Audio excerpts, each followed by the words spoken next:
So I discussed sort of the simpler approach in part one, but outlining the general structure. Part two is a bit more involved, and it requires some theory.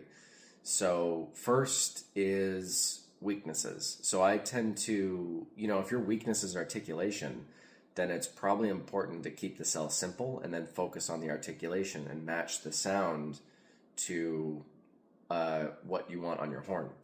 So, like I would go boo doo doo doo, doo doo doo doo, doo doo doo doo, doo doo doo doo, boo doo doo doo. You know what I mean?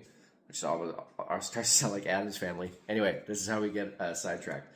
So once you highlight that, now I've worked a lot on articulation, so I'm not going to focus on that.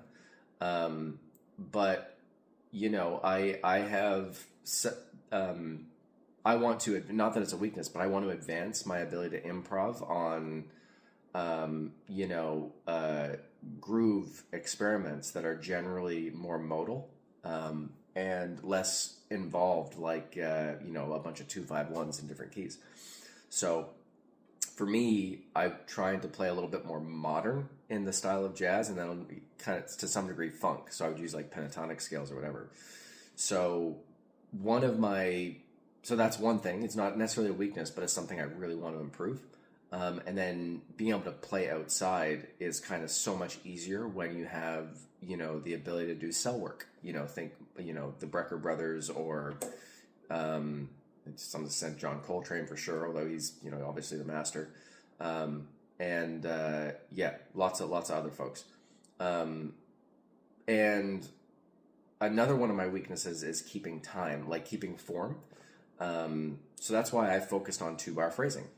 And now, not that it's not that it's a weakness, but I listen to a lot of Clifford Brown, and so that's why I love the concepts of call and response. So I tend to structure my 2-bar phrases now of like a 1-bar call and a 1-bar response.